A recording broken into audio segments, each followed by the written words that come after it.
And that's, I think, a big problem in our country right now is the amount of people that are self-medicating based on depression, based on this feeling of they're worthless, which they're not. It's just an idea that you created about yourself in your mind because of what you're seeing around you. So I think the male psyche is a lot more fragile than we think it is, and I think most of us are or don't know how to talk about it. Hi, everyone. I'm Natalia Ochoa, and I was so inspired to create this podcast because I want to share a piece of wisdom that I'm integrating into my life currently. We all have the ability to create our own reality in which we can heal ourselves. Hopefully, through the conversations I'm passionately sharing, you'll discover the power of your own intuition. Hi, everyone. I am so excited to bring you today's guest because he is a dear friend of mine and a former colleague for the nonprofit organization Nosotros. Me and Reko worked together to rebuild and reestablish with our team this amazing vision to help Latinos in Hollywood. And since then, we've both gone on our separate ways in our new creative ventures where we continue to support each other. And, we started off 6 years ago just trying to figure out what our role and our place was in the world and in the entertainment industry. And he has just such incredible insight. And I'm really excited to talk about how we incorporate our spiritual practices in our decision making and in our everyday lives into our entrepreneurship. So a little bit about Reko. Reko Moreno is a storyteller and entrepreneur in the world of media and entertainment. He is currently co-founder of Lit Game Nights and an interactive virtual slate of shows for colleges, helping students build a sense of community during these crazy times. He's also a co-founder of M&W Creative Agency, a video production and marketing company based out of Los Angeles. These ventures all stemmed from his work as an actor, director, and producer in Los Angeles, where he spent over 12 years honing the skills in storytelling and production, which now serve him on his entrepreneurial journey. He has been featured in the Huffington Post, the New York Times, and other publications for his work in film and TV. He's also a public speaker, working in such brands such as Chevrolet, Playfair, and American Heart Association. And you can see more of Reko on his YouTube channel focused on helping others on their journey of entrepreneurship and personal development. So without further ado, here is Reko Moreno. Hi, Reko. How are you? I'm doing great. How about yourself? I'm good. I'm so happy that we're having this little conversation. Me too. Today. I know. So I was saying in the intro how it was part of like our journey, how we were always like, every time we were trying to figure out like what the hell to do in Hollywood and how we both came from acting, just like how we always came together and had those like deep conversations and we're like, okay, where do we go from here? Like, what does this look like? And how we were both working with Nosotros, and then how eventually we created, our own entrepreneurial journeys, kind of still sticking with the mission of creating communities, but just with our own take. Yeah, that's so true. And the thing is, when we were Nosotros, we always talked about creating your own opportunities, which is very entrepreneurial in itself. I think as actors, we give up a lot of our power to others to be accepted, to be brought into a project instead of creating. But when you see the people that are actually making the biggest moves in Hollywood, they all take that entrepreneurial journey and make stuff. To me, the biggest one is Sylvester Stallone with Rocky. His story was so inspiring. And it still is. The man's still making projects. Absolutely. It's changed also, like the way that we, the way that things are sold and things like that. And it's continuously changing. And even like with platforms like YouTube and like other independent platforms, like there's no reason if you want to be a creative that you can't just do things on your own, which I feel like that's what me and you are doing. And finding the power and the courage in doing that, for me at least, has been intimidating. But I think once you get the ball rolling, you realize you're like, oh wait, I should have been doing this whole time, as opposed to just like trying to like have someone pick me, Oh my God, that's exactly how I feel. Right now I have two businesses that I co-founded, and both of them, I wish I would have started this earlier. I wish I would have done so much stuff earlier. Yeah. And I think that's the thing. We give away our power. We're scared, so we play it safe and we don't take chances. Yeah. Why do you think that is? I think that's I think that's honestly something within us. I think that something within us, and it's crazy because I started doing therapy during the quarantine for multiple reasons, but one of them was really to understand myself a little bit better. I've had several friends have therapy, and all of them talk about the benefit of therapy because they deal with stuff. They're dealing with so many issues in their life, whether it's a breakup, a divorce, abuse, and the therapy has helped them. They're happier. So I felt that it could help me too in discovering what's holding me back. So back to your question. Yes, I felt that I was doing stuff, but I would always stop myself. It's like almost like sabotage myself. I started a project. I've done several projects where I created it. I made it. We even shot it. We had it ready. And then something happened where I dropped the ball or I start something new. And I was getting really tired of it. I think I'm getting old enough where I'm like, come on, man, why am I doing this to myself? And through therapy and just also taking time to listen to myself and really talk to myself. I think a lot of us, we live today in a society where it's move, social media, TV. We don't have time to just sit down in quiet solitude. And I think that's a spiritual awakening that we need to just be alone by ourselves. And I've been trying to do that, but the therapy really helped. And I discovered that there were things from my past that made me feel very insecure, that I wasn't good enough. And so I allowed those thoughts to stay in my mind, even as an adult.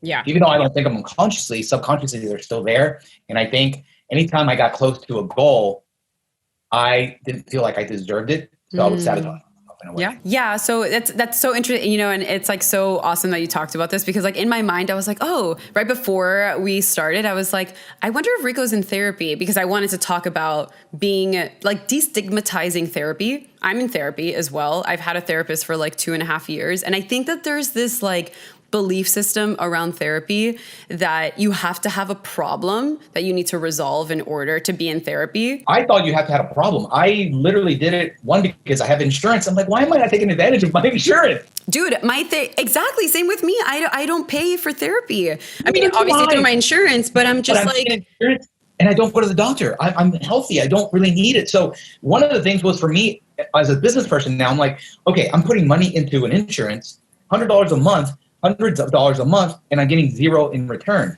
So therapy, like you said, it's free.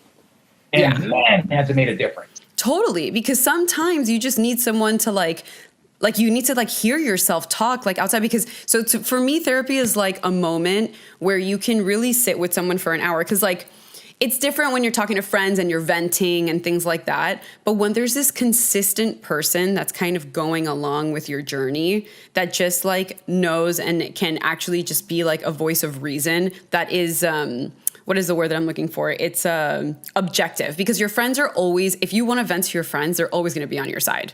They're always going to be like, regardless what happens, they're going to be like, yeah, Reko, whatever. But the therapist can sometimes just listen, which people, also your friends, don't know how to do sometimes, or people that you vent to because they just want to like be involved in it. And then, but the therapist either just listens when you can vent or just gives you a completely different perspective that you maybe didn't think of before. And then that's how you start changing. Yeah. Your and thoughts. They also ask the right questions. I don't think most of us understand how to ask questions in that arena. So yeah, I could ask you, well, how do you feel? How do you feel about that? How do you feel about this? But they know specifically, okay, when did you feel this? How did it make you feel? And they ask questions that are hard to answer that make you think. And so I think, paying a professional, if you have insurance, you should definitely take advantage of it. Yeah. The other thing that I noticed with therapy is, one, exactly what you said. I think we all believe that you only go to therapy when you need it. I think that's completely wrong. Two, I felt as though when I started doing the therapy, which I only started during quarantine, my first therapist was a female and a white lady. And she asked me certain questions, sexual questions that I felt very uncomfortable talking about in front of a woman. And so when she asked it, I blatantly lied. And interesting. I left feeling, I felt like I wasted her time and my time and just because I wasn't being honest. And it really pissed me off that I did that, but I couldn't tell her those things because I felt very uncomfortable, which then got me on another journey, which is, well, as a man, I feel more comfortable talking to another man. It's typically just a guy like me, like an everyday guy. Totally. And I call my insurance and ask for a man. The majority of the people they gave me, I would say 90% of the names were all female. Oh, So interesting. the arena of therapy is very female dominated. And then to Mm, me, just by looking at names, I really didn't see a lot of Latino names and maybe people that were African American. I was looking for preferably a Latino right. therapist just to see if I can connect with him even more. I Of ended up getting a course. white male therapist and we connect great. Like, but Hmm. that male energy was what I needed. And I think for guys, it's hard for us to one, go to therapy, but Yeah. two, if it's a female, then it's I don't feel I don't feel like they understand me. They might study it, but not me. Yeah, yeah, because you need some sort of like connection. So with me and my therapist, the reason that we connect is because we're both first generation immigrants. So she's Indian and her whole family is Indian, and like I'm all into the holistic healing and everything. And like we talk all the time and she's like, "Oh my God, I can't wait for you to go to India." But we have that thing because there is something about being a first generation crossover that there is a disconnect with your parents because you culturally grew up in two completely different cultures. So there's always going to be some sort of disconnect that you have with your parents if you're first generation. So we I'm talk the of same thing. I'm first generation. Yeah, I totally get what you're saying. yeah, so me and her connect a lot on the fact that, like with our parents, that sometimes it's like we have to understand that sometimes we just aren't going to see the world in the same lens simply because we grew up differently. Like if I would have grown up in Colombia, I think that maybe me and my mom could maybe see things a little bit more similarly, but I grew up in America. So it's like there's some ways and maybe some of the times that we disagree on something or like a view, it's like, sometimes it is about the fact that, we grew up differently. So it's like you can't Well, enforce that's that. that makes a lot of sense. Yeah. But for me, I think that's part of the thing that works with therapy is trust. Mm, Trust and trust is built by having a connection with someone. So I hmm. think by you having that connection with her, it helped you feel more free to express yourself. Me having a connection with his male therapist Yeah. let me be more free when he asked me questions about sex and all these other things that I would not want to talk about in front of a woman. I'm totally cool with him, and he understands me. Yeah. And so that to me, I think is extremely important. And I think a lot of reasons why Latinos and a lot of blacks that I know don't go to therapy, especially the men's side, is Hmm. because we don't understand it. We also don't want to talk to women about our issues. It's just Right. weird. Right. Of course. Of course. Of So you course. get a guy that makes you feel comfortable, then you can talk about it. And what I've noticed is I'm very open about myself. So when I have guys that I'll talk to, immediately I'll start talking about real issues. And it's so interesting how easily they jump right into the conversation. So I know there's a need. People do want to Mm, talk about some deeper things that are going on in their lives, in their right. mind, but they don't know who to do it with.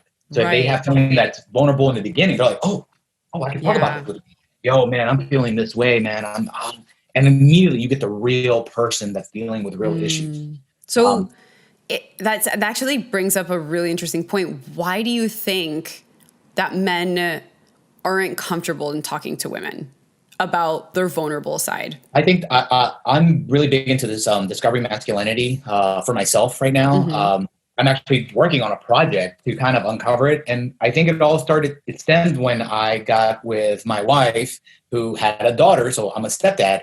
And it's like I jumped into that parent mode quickly. Hmm. And it's for me been really weird because I grew up with my dad being never really home. He worked a lot. Hmm. Uh, and and the moments that we did have, he was he's a loving man, but he was also very tough. He never asked me questions. Mm, He never really got into that conversation that I had with my mom, where my mom would always ask me, how is school?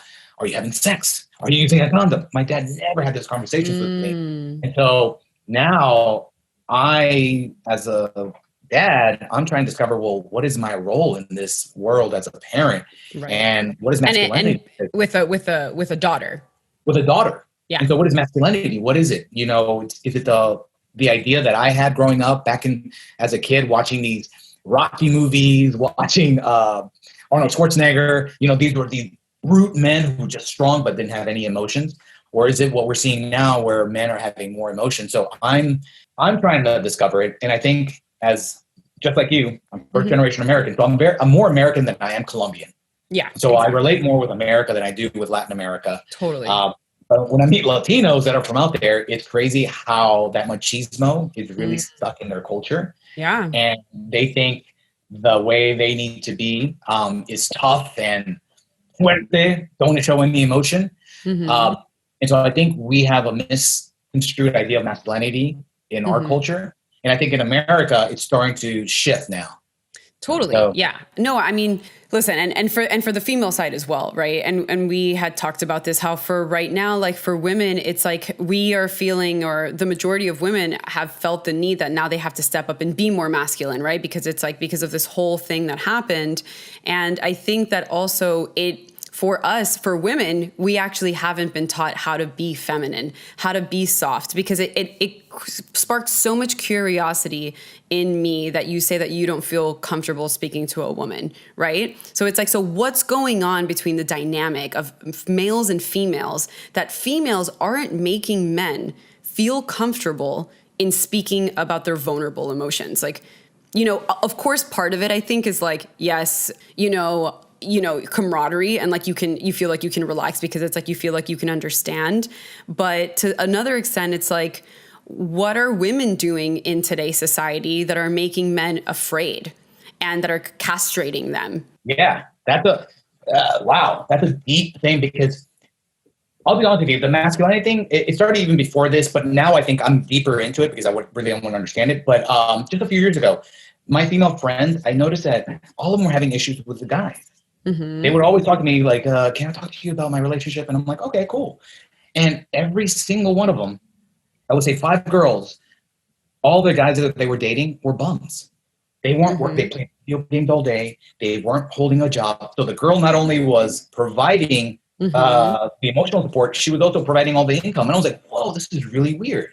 Right. So I don't know what's been happening, honestly, in our Yeah, society. the scales have been tipped, and like the women, like they took their power, and now they like, it's like all, I think it's like all, now they do everything, and then the men are like, well, they do everything, like I don't need to do anything.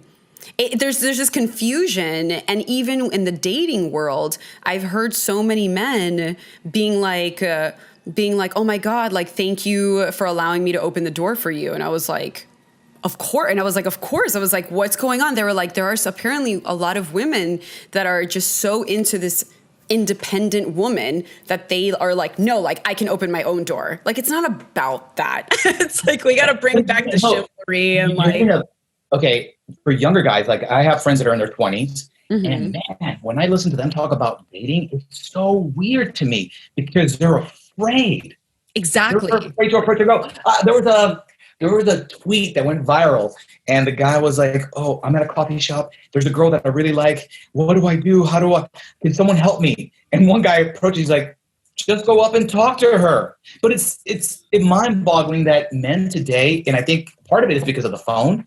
We live so in a digital world that we're forgetting how to communicate in person and look eye to eye how to approach a woman. For men, how to approach a woman. I'm like, what's happening? Totally. When I was a teenager. Totally. And I'll say that on the female side, I think that the women are, because listen, it takes 2 to tango, right? And like, yes, definitely the men feel empowered to go up and talk to, I mean, that's the whole thing. We want to feel courted. We want to feel like, oh, like you're flirting with me, or, whatever. Like yesterday I was driving down West Hollywood, and there was this guy running like without his shirt on. I saw him, and he was like totally flirting with me. He was like, he pointed at me, and I was like, I flirted with him again. So it's like, we have to be okay with interacting, but on the women's side, we have to let our guard down. At least when you feel that's what's happening with women. They have these huge guards up. I think so. Yeah, I think so, especially because of everything that's happened with the Me Too movement and everything. And I think that definitely we have to hold the sensitivity of, of what's happened. But at the same time, because I've taken a lot of feminine grace courses and things like that. And what it is she said, like, I think the person, she was like, be a man at work, but be a woman at home. So like if and this is between the male and the female dynamic, like when your man comes home, like you need to melt into his arms. You need to like lower it down, and you need to tap into your heart, and you need to get soft. And it's not like this, like, the energy that you bring into work. So there has to be a dance between the males and the females, where also the males sometimes, can be more nurturing and feminine in like understanding women's emotions when we are so emotional, but then also taking the lead in direction. Because women without direction, we feel confused and lost. We don't know what's going on. So No, I think you make a good point. And going back to the women, like the whole Me Too movement, obviously we live in Hollywood, we live in Los Angeles, and Me Too started here. And then that whole movement of Latina power, Latina, and for, and Latinx now, yeah. Yeah, but it was a lot more just Latinas.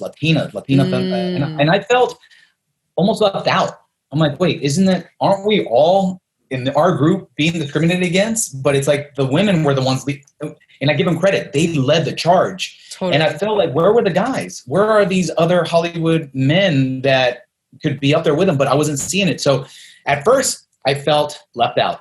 And I didn't like that. And so I've actually had conversations with other people in the industry. I'm like, dude, this is kind of weird. Why are we separating ourselves? If we're a collective together, why are you trying to just go, oh, it's all about Latinos?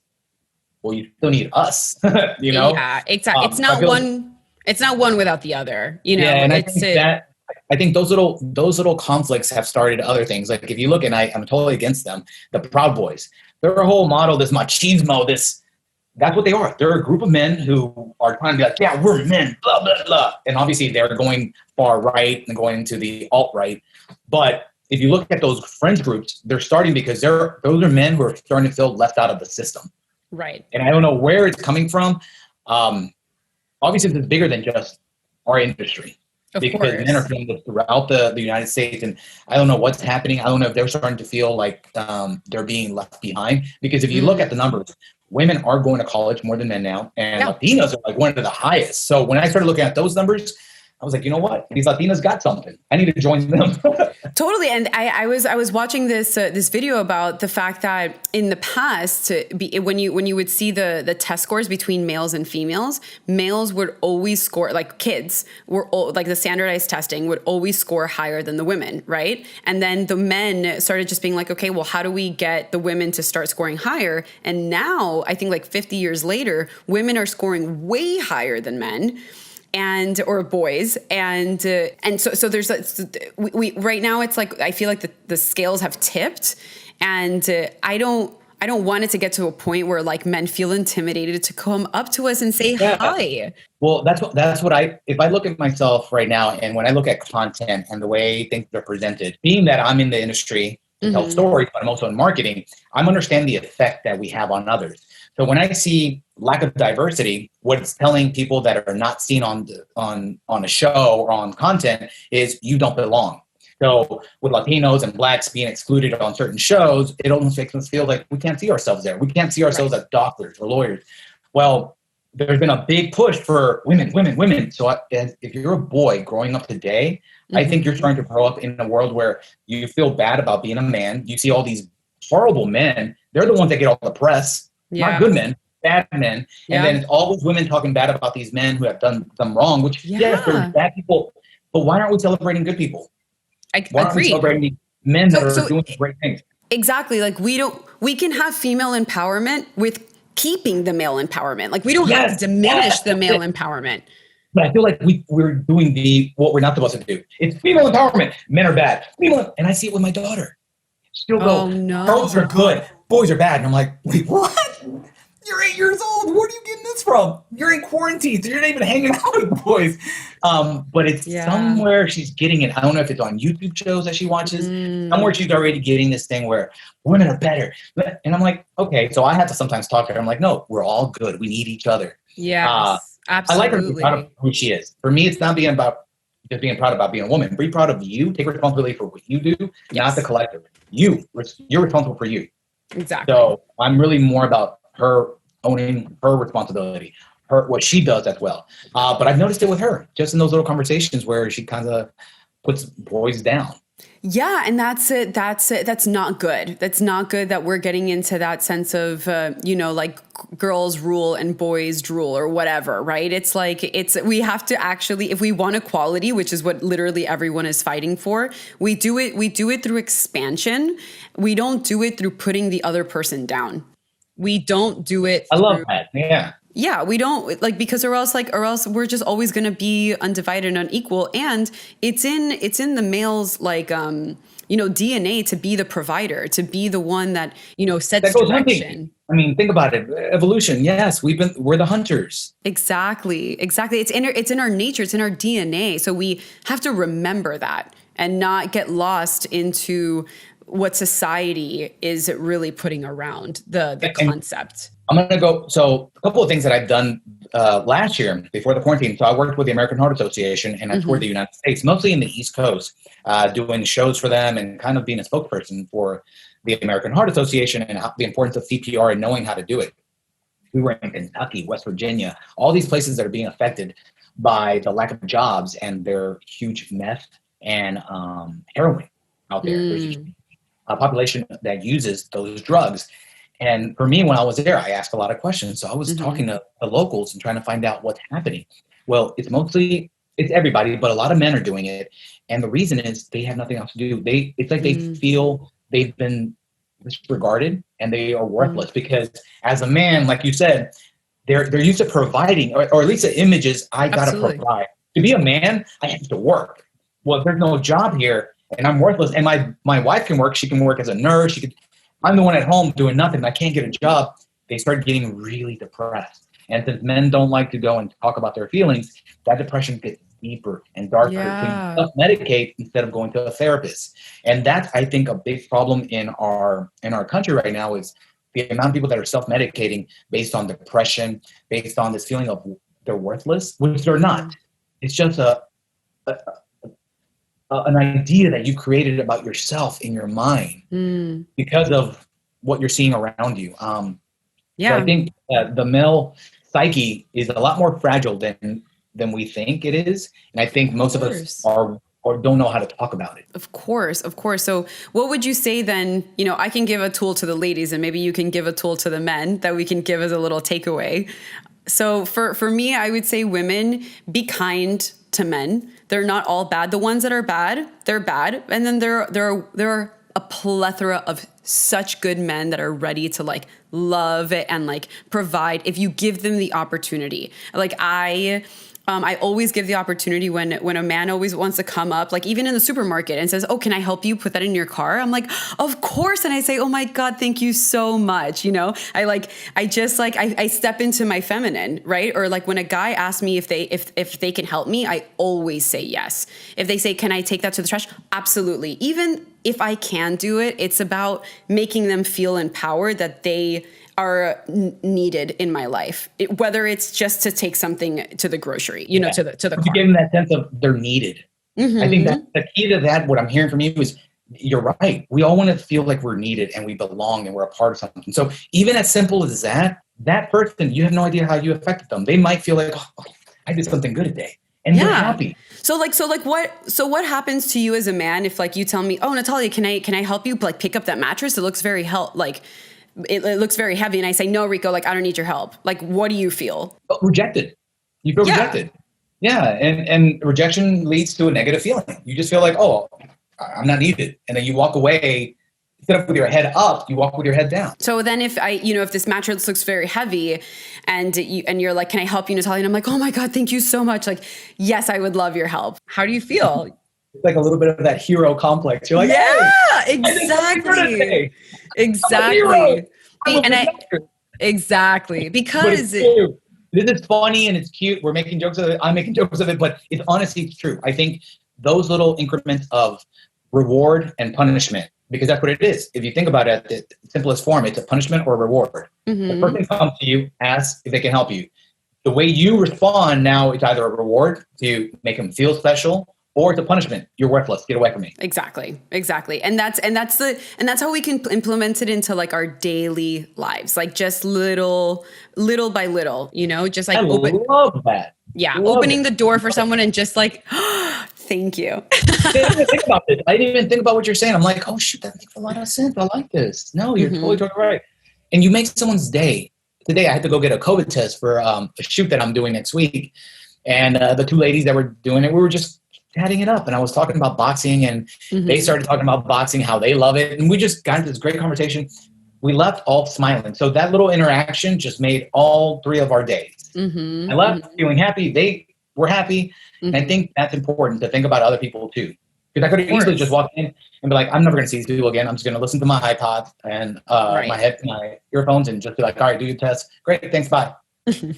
And so what a piece of advice then would you give men so they can start feeling more empowered into, to being more masculine? So for me, I think the first things that I see that could help is being part of a men's group. I think there's a lot that have been, that are out there. I joined one and then I started my own.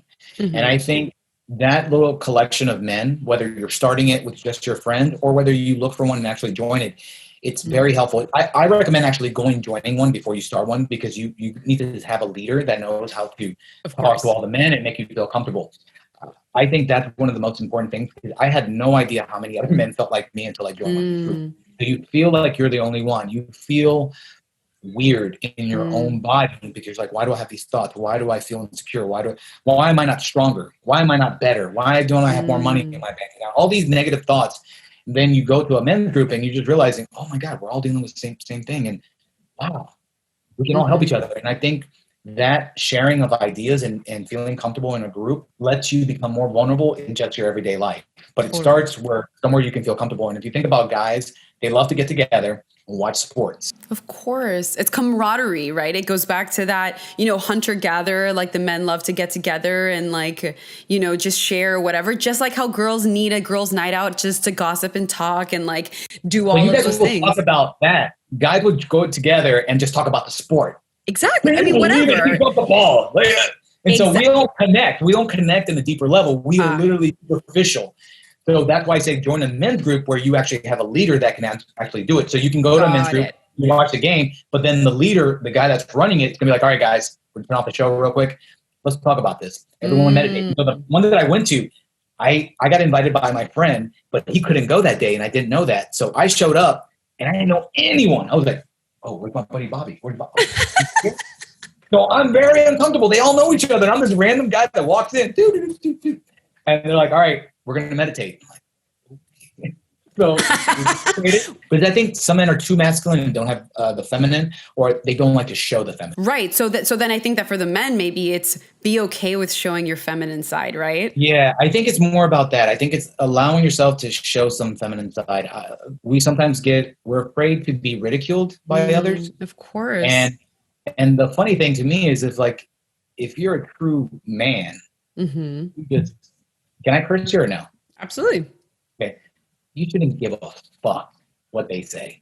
Like Conor McGregor, I love him for what he was. Now he's kind of weird, but I always loved how he was like, I don't give a fuck what you say about me or think about me. He will wear his fur coat, no shirt. And I'm like, this guy's crazy.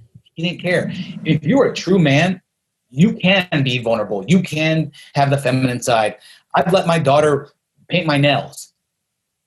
That doesn't mean anything. She wanted to paint nails. She said, come on, let's do it.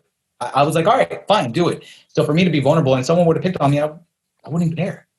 So this is a great segue into what has been your spiritual awakening process. I want to know a little bit more about what that spiritualness means to you and how you incorporate it into your life. I guess I'll start off when I was younger. I always thought spirituality was the same thing as religion. So I didn't really know the difference when I was young. Growing up Catholic and then getting really against the church in my teen years, just because there were so many questions about God and the Bible and all these stories that I heard that I didn't necessarily understand. And then when I went to college studying history classes, and I took a Bible study class, and I just started having so many questions that I became agnostic, but I was getting to the point where I was becoming more atheist. I was like, I'm not believing any of this stuff. And then it was right after college, or around that time, toward my later time in college, like my senior year, that I started really reading a lot more books on Buddhism, Hinduism. Krishnamurti was, I think, one of the writers that just really made me think about life in a totally different way. And I don't know why I picked up those books, but something was making me go to them. Your intuition, if you will. Yeah, it's weird because now looking back, I'm like, why didn't I even pick those books up? Why? I don't remember. Same for me. Like I was like so drawn to Buddhist books when I was 18 and I was reading Buddhism and I was like, I want to read about Buddhism. So I totally feel you. Like I was so drawn before I even knew why I was Yeah, reading and that. I didn't really know what I was doing. But Krishnamurti, I mean, honestly, that name still pops into my head. I think reading his book and his philosophy just really made me think that things differently. And I think that led me to a spiritual journey where I was more trying to uncover life, the meaning of life for myself, not based on a book or anything, just kind of like this journey of understanding things. And as you get older, certain things from intuition, and we're both Colombian, so we have a lot of other mystical elements in our world that I've seen work. I mean, like what? Share, please share. Yeah, no, okay. So my mom has always had psychics, and at first I didn't really believe in them, but then certain things happened that I was like, okay, I gotta listen. So there were a few. One of the psychics when I was in high school warned my mom. Like she called my mom and was like, "Don't let your son go to certain events this in the next 2 weeks or next week." My mom was like, okay. So she didn't really think I mean, she remember she was like, I told you not to go to those parties. Well, it wasn't a party. I went to Mardi Gras during the day. And while I was there, a shooting occurred 3 feet in front of me. So what happened is there was a guy, and I guess he was trying to touch this girl, and her boyfriend was there. So he's like, whoa, don't touch my girl. And then they got into it, like into a tussle. The guy pulled a gun, just started shooting in the crowd. It dispersed. And when it dispersed, I'm standing there at the edge of the new opening, and I'm seeing 3 dead bodies or people shot blood, and I'm looking at him like traumatized. I couldn't even duck down. My friend was trying to pull me down, but I was so traumatized that I just stood there frozen. We left immediately. You know, we were all in shock. And I got home and I told my mom what happened. She was like, oh my God, that's what it was. So she was explaining. She's like, yeah, you were going to experience something really negative. I've never seen anyone get murdered before. So that to me was traumatizing. The next psychic, I was in a relationship and he predicted our breakup. I didn't believe it. I didn't want to believe it. I was like, nope, it's not going to happen. I'm very in love. We love each other. She's the one. And he's like, you will not be together by August. There's no way. Well, he was right. We ended up breaking up. And it was like, what? How did you see it? To me, I've seen so many different things that have happened that are not coincidences. They happen. You know, certain things that I still don't know how it works. I really don't. But I do believe, and I believe there's a lot more that we can't prove with science. I know this might sound crazy to some people. Oh my God. But I believe there's a lot more that we can't explain. I do feel that we have a certain power in us that we don't even know. If you look at Nostradamus, how did Nostradamus predict all these crazy events? Totally. Way before their time. Yeah. So here's the kicker, right? Which is and part of the reason why I'm doing this is because I want to expose to everyone that everyone has the power and everyone has psychic abilities, right? So it's just that some people know how to tap into them, right? And that's kind of been like my whole discovery and like coming out of the spiritual closet of like, hey guys, I'm psychic, because it has this like weird stigma and people want to question it and they don't want to believe it. And it's so stigmatized, but it's actually something that's really, really cool if you tap in and you start using it, because it's almost like you have like an internal, you start listening to within. And the way that I receive messages, some people receive it through hearing, some people receive it through visuals. And all you have to do is just study with a teacher or a healer or a spiritual master that knows how to do this. And then you open up your psychic gifts and you learn how to tune them and control them. And it's actually very simple to do. And once you start doing it, you can, because people's, for example, in that situation with the shooting, right? It's for those types of situations that we want to use our intuition to know, okay, is it safe for me to go to this place or not? You know, and if you're getting a sign, right? And if you're getting a message, no, stop, abort, like not good, you're not going to experience that, right? So it's always going to lead you on the right path. And if you don't listen to your intuition, to yourself, then that's when you get stumped. That's when the roadblocks come, right? Because you're not listening. So you can have this conversation. I like to call it like being tapped into the matrix. You can have a conversation with the universe and ask it all the questions that you want, and it'll give you all of the guidance. So it's really cool. I do want to say something on what you were saying, like the tap into the matrix. So true, because you get intuitions and everyone has that gut feeling. Why is that a saying? Because it's real. And people say that. They're like, oh, I knew I shouldn't have done this. I knew I shouldn't have gone there. I felt it. But we don't listen. And I don't listen a lot of times. I've done stuff where I'm like, man, I don't feel this is right, but I'll still do it. Mm-hmm. And then the outcome is very negative. I'm like, man, if I would just listen to myself. I think we're afraid to listen to ourselves. Yeah. We're afraid.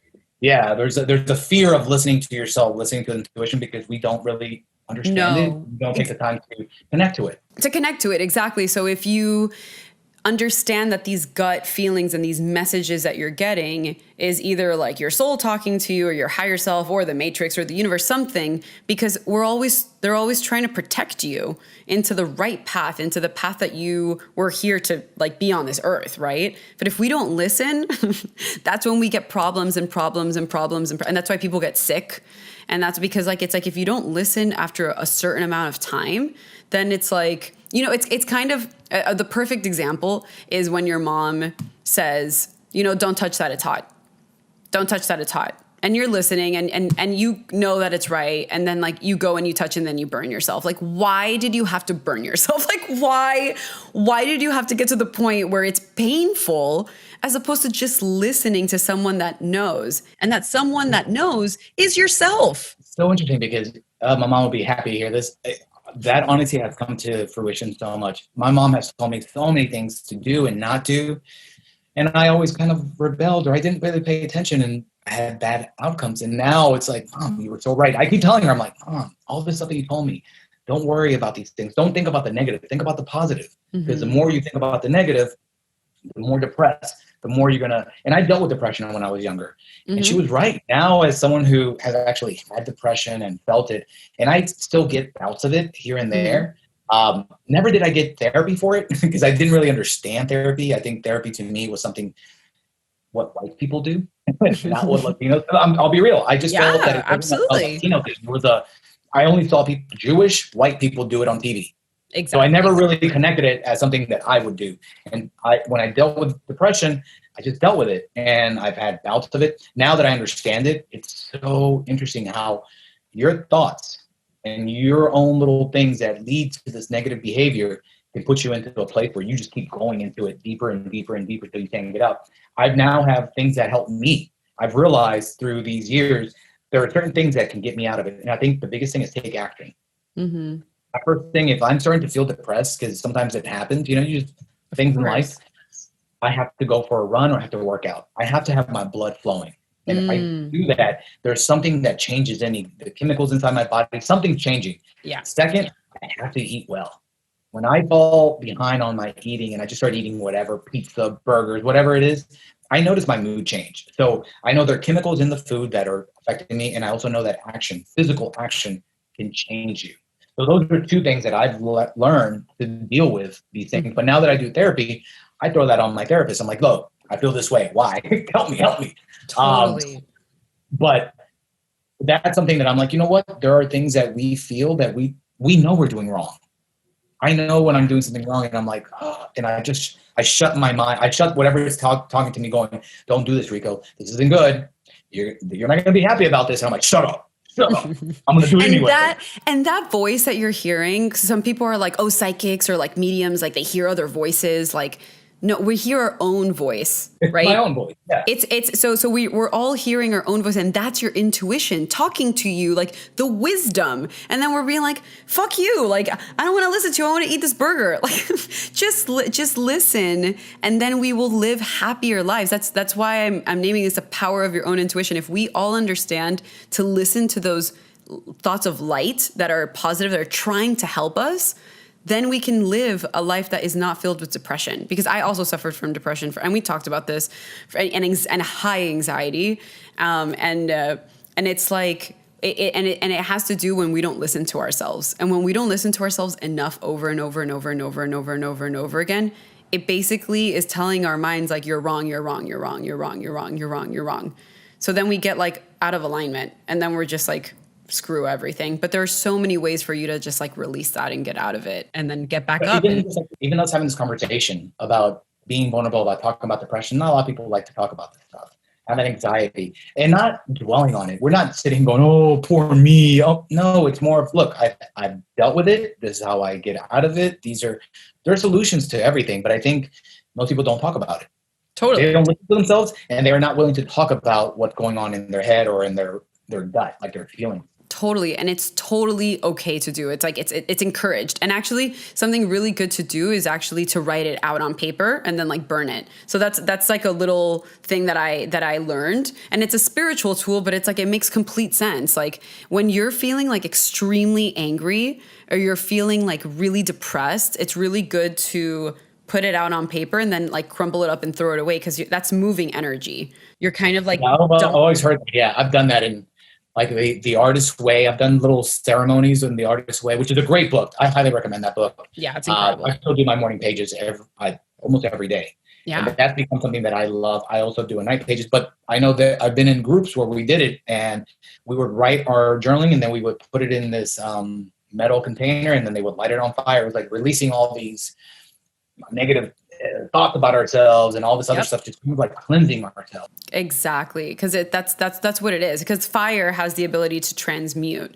So, have you used this, your spirituality and your spiritual practice to like help guide you? Or actually, the question that I was curious to ask was, because you go to healers and psychics sometimes yourself, right? Yeah. So when you go to them, as a man, as a vulnerable man, and that has confidence in doing that, what do you go there to ask? Because I find that sometimes maybe people are curious about this, but then they get there and they have no idea what to ask. So what is something that you go in looking for? For me, I guess my top 3 things are always my own health, like my health, where am I going, my parents' health, and those around me, with my loved ones. Second is always career. I always want to know, am I going in the right way? I feel this way, or I have these options. What should I do? Am I wasting my time with what I'm doing? And then third would be love. I used to ask a lot about love, and I guess, I think that's a big topic for all of us. We're always looking for love. Of course. Am I going to find love before this relationship? Am I going to find love? Because I was single for a while. And then I was confused by love. And so I remember my psychic telling me, you will find someone this year. And I'm like, you know what? I don't think I want anyone. Bro, I don't think I want anyone, man. I think I'm happy. I'm starting to get some, and I'm cool. I'm gonna ride this way for a little bit. I feel like I'm back in college. And he was like, nope. Yep, this year you're gonna have a girlfriend. I was like, nope. Honestly, I'll tell you this, I'm not going to get a girlfriend. I'm having too much fun. And that year I got a girlfriend. I was like, shit. I tried to fight it too. I fought that one. I was like, no, I don't want a girlfriend right now. But yeah. That's hilarious. And then because we had also talked about, rituals and little ceremonies that we do. And definitely how it's so alive in the Colombian culture and the South American culture. So what are some little ceremonies or lighting the candles? So this candle right here, I did a little ceremony before this, before this episode, or, just because I always like to set intentions, and that's what it is for me. So what is it for you? Oh my God. Okay. So I do candles, but when you go to like the Latino grocery stores and they have all the religious candles. Oh yeah. So I always get St. Jude. I don't know why I'm connected to St. Jude.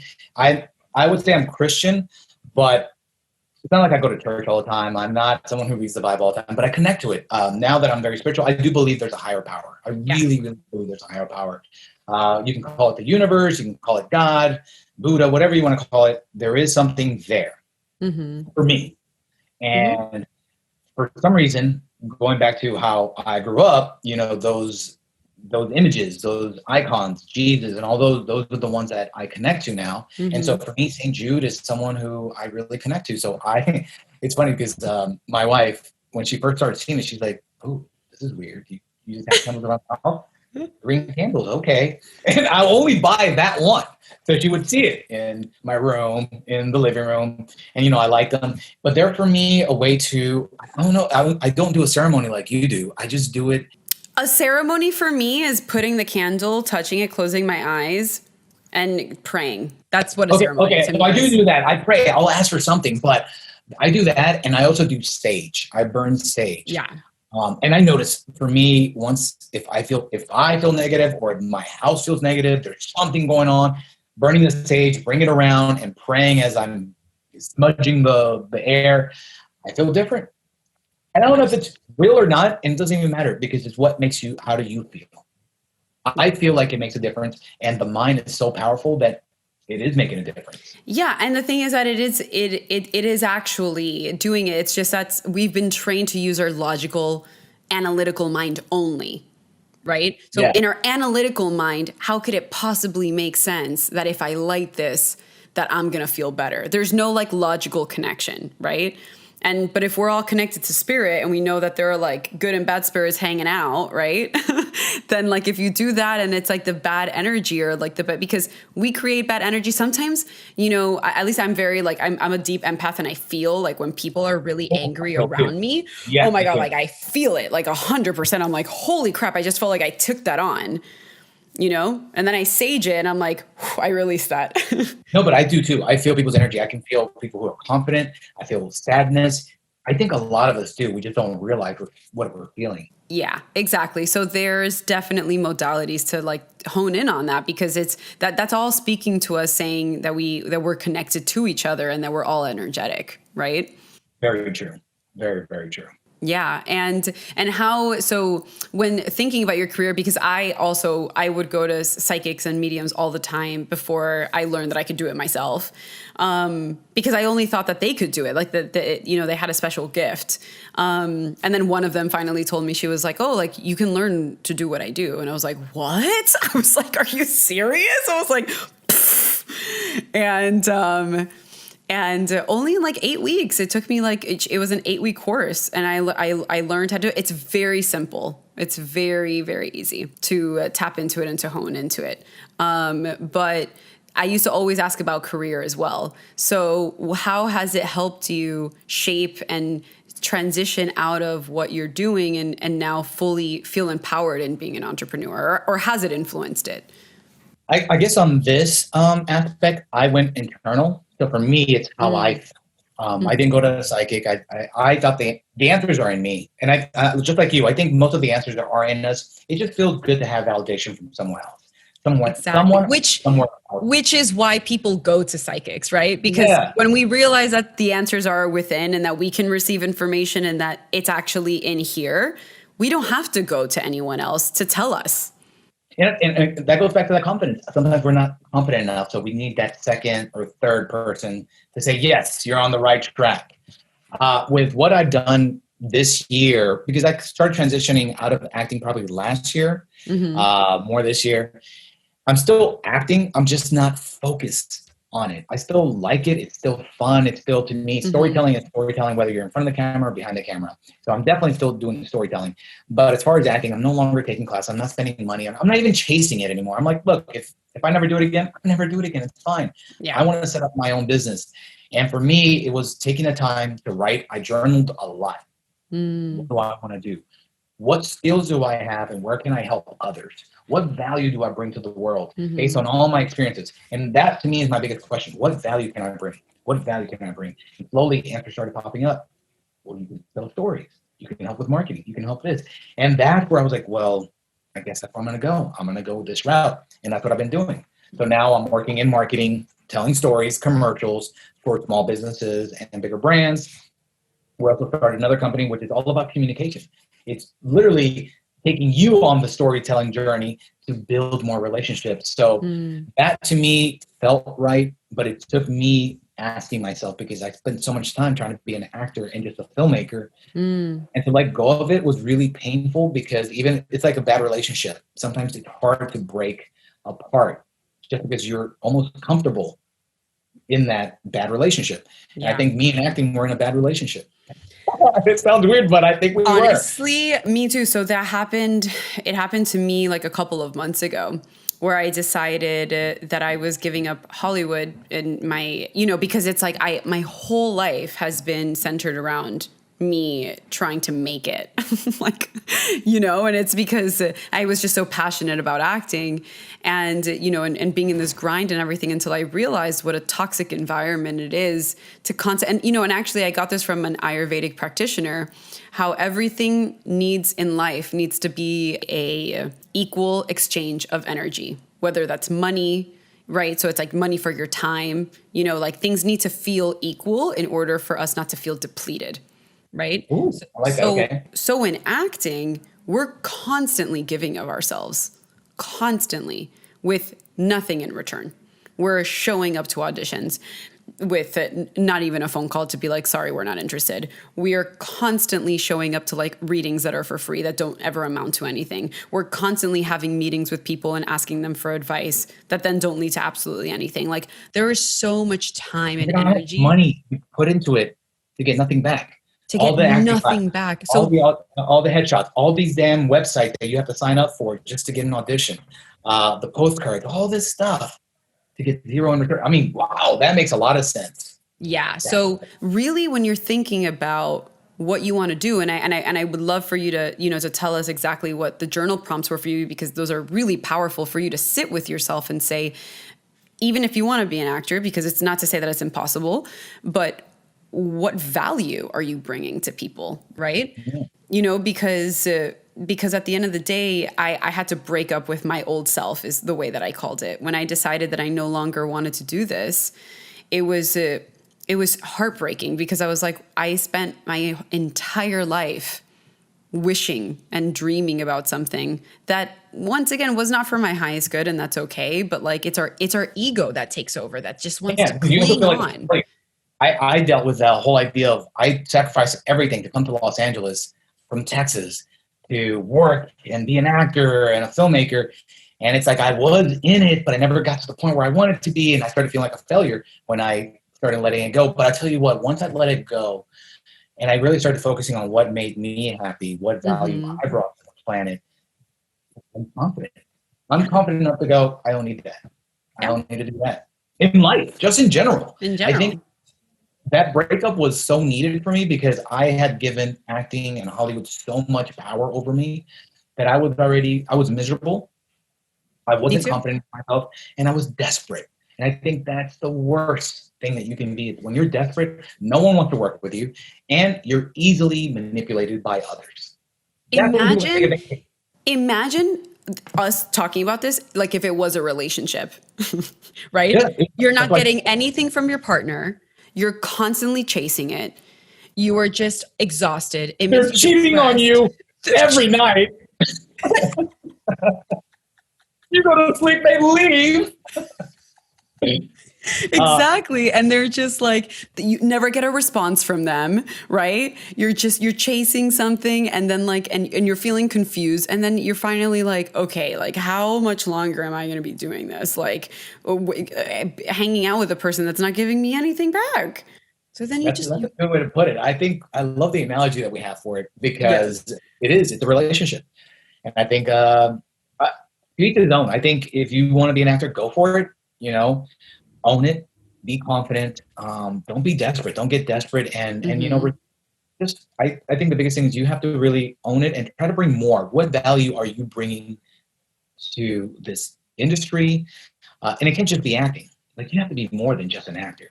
Whether it's like you are doing, if you look at some of these actors that you hear their stories, like George Clooney, what a great guy. I just read his article about how he had $14 million, 14 suitcases full of money that he gave to his best friends. The guy is a good guy. Like he's a genuinely awesome guy's guy, likes to hang out. He has his friends. That's a good guy. He was lucky. He broke in and became a very successful actor, but he gave back to his friends. And he never did it to be famous. Like he didn't do that to have this publicity. It came out years later. That happened in 2012. Yeah, absolutely. And listen, and that's not to say like to crush anybody's dreams, but it's going into this saying, because I believe that there's so many people out there that they want to be actors and, but they can use those skills like me and you for other things. And look, and we're creating our own content. We both have our own YouTube channels now. So it's like, it's all has to do with everything that we've learned.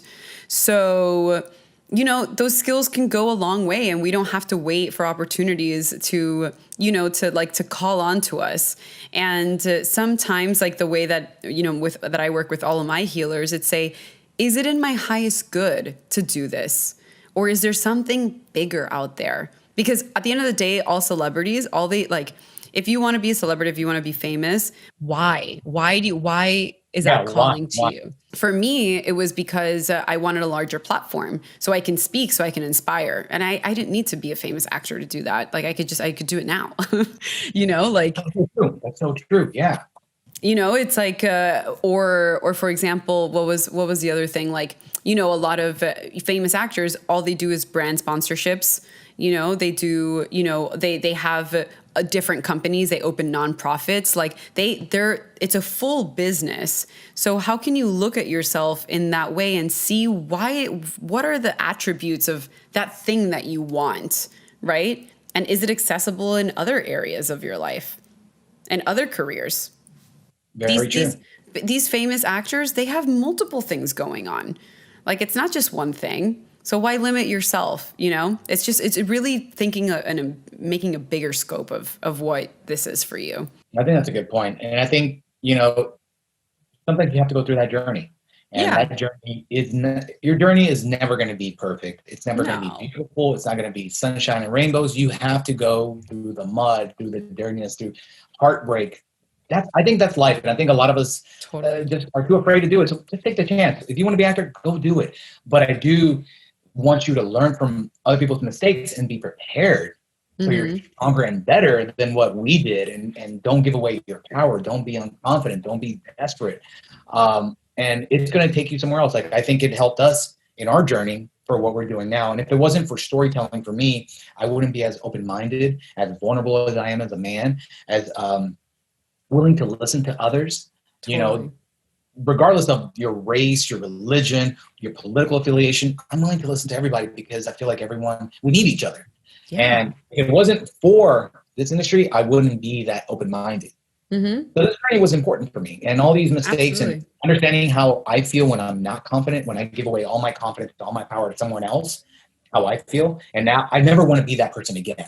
I never want to be that person again. I'm very, very strong in owning who is Reko.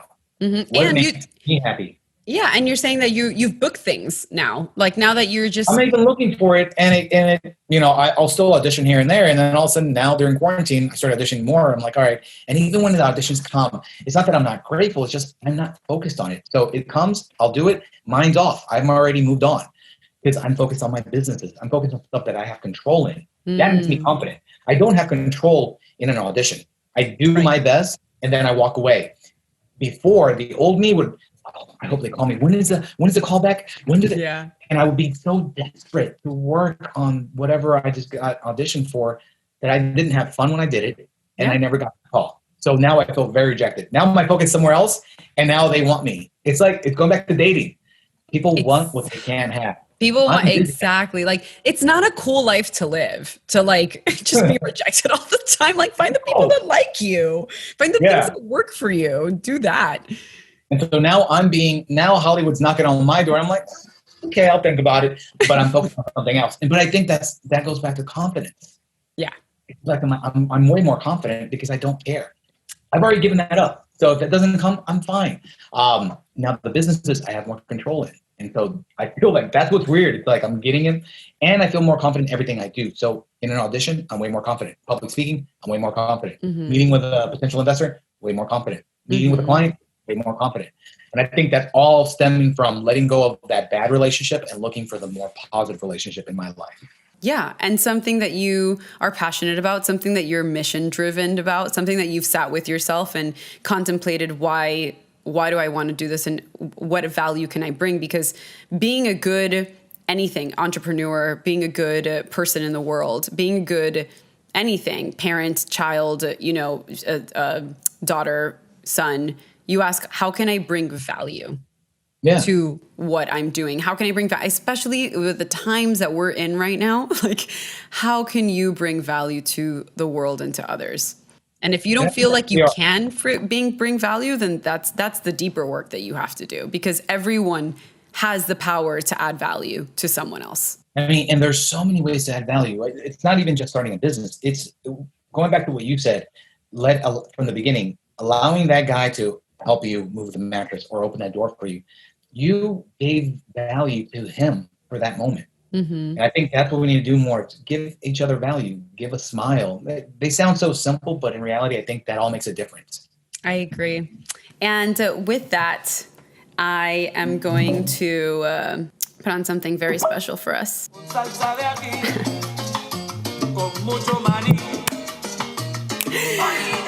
Thank you, Reko.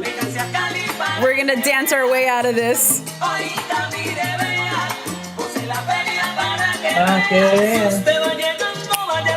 Being Colombian, you know this song.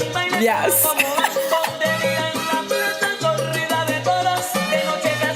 Okay, Maracas.